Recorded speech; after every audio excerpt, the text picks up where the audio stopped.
por onde começar a compreender o tema de hoje, né? As três revelações. Olha, começar a compreender pela própria evolução do homem. Porque na realidade, você pergunta, pô, Moisés foi o primeiro, foi a primeira revelação, mas tão arcaico. Era a capacidade que o homem tinha de compreender. Então ele não podia ser mais do que isso. E aliás, se você parar para pensar, por exemplo, Moisés estava no Egito, o povo hebreu estava no Egito, eram escravos dos egípcios. O faraó Ramsés, não sei porquê, mandou matar todas as crianças judias. Acho que ele não queria mais judeu lá dentro. Mandou matar todas as crianças judias e a mãe de Moisés disse que o coloca num cesto e o coloca no rio.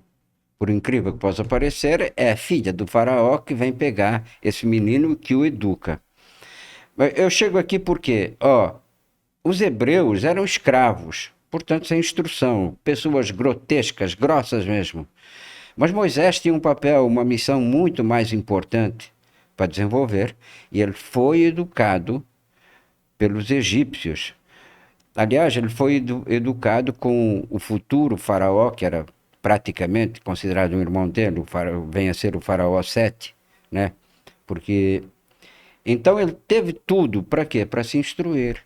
Então era necessário alguém com cabedal cultural e conhecimento, fora daquele contexto do cabedal do hebreu, que era um hebreu era tosco, por ser, não por culpa dele, mas por ser escravo, né? Então é com ele que vem a primeira revelação.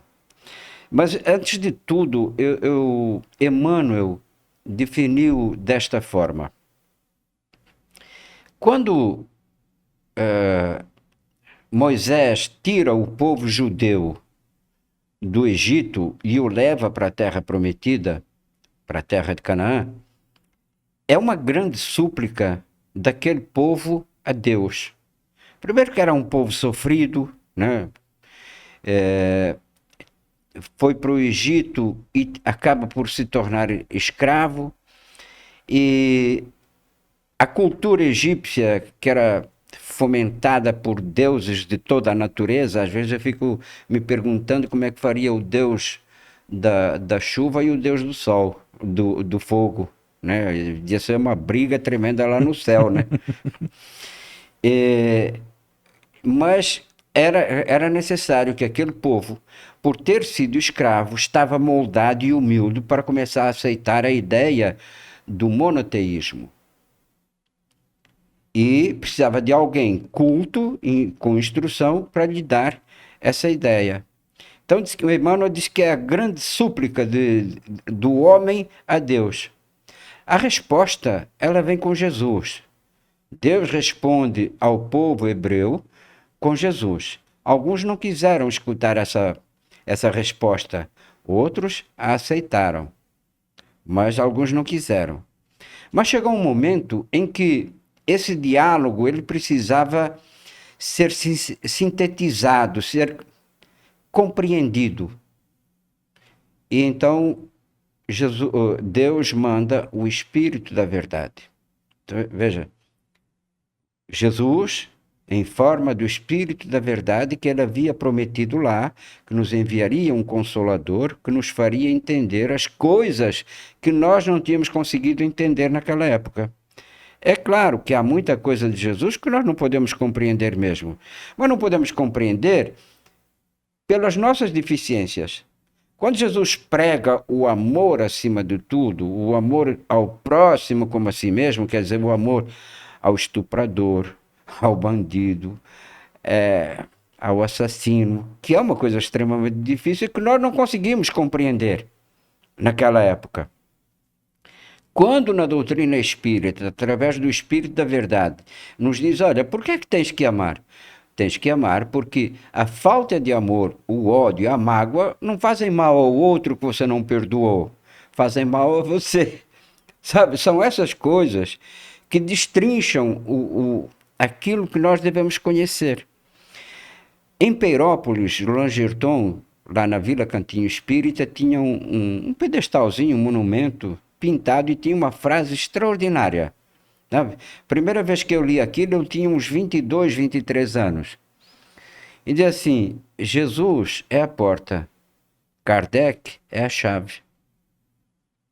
Quer dizer, não por culpa de Jesus, Jesus não falou tudo, não porque nós não porque ele não quisesse, mas porque nós não conseguiríamos compreender. Ora, quando ele fala da reencarnação, por exemplo, ele cria um problema até na cabeça de Nicodemos, que era um doutor da lei. Imagina! Então, se o Nicodemos, que era o doutor dos doutores da lei, não entendeu, ele estava numa fé cega. Porque ele diz para Jesus: Senhor, eu sei que falas a verdade, porque fazer as coisas que fazes só vindo da parte de Deus. Tu és sim o Messias, não tenho dúvida disso. Mas como é que pode um homem sendo velho entrar no ventre da sua mãe? Sabe? Ora, ele é um doutor da lei. E a resposta de Jesus é essa mesmo. Ora, se tu és um doutor da lei, ô Nicodemos, quando te falo das coisas materiais não entendes, como é que queres entender das celestiais? O que é do espírito é do espírito, o que é da carne é da carne. Não entendeu, quer dizer, que o espírito ele vivia e convivia independentemente do corpo. Então, essas coisas é que vieram para ser explicadas. E olha aqui, Kardec nos deixa o Pentateuco, que nós estamos tentando entender, mas olha que depois, dentro das obras mesmo, já ainda não vem tudo, não.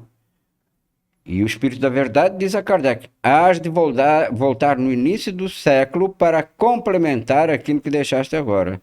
E assim como aconteceu. Quais são as obras que nos vêm explicar, por exemplo, tudo aquilo que não tínhamos compreendido com os livros de Kardec, porque o povo, àquela época, quer dizer, no século XIX, também não teria compreendido uma cidade organizada no mundo espiritual. O que você achou desse corte? Coloca aqui nos comentários a sua opinião sobre esse tema. Para ver o episódio completo, é só pesquisar Recomeçar Podcast Espírita. E caso tenha ficado alguma dúvida sobre a doutrina espírita, é perfeitamente normal. Procure ler as obras de Allan Kardec.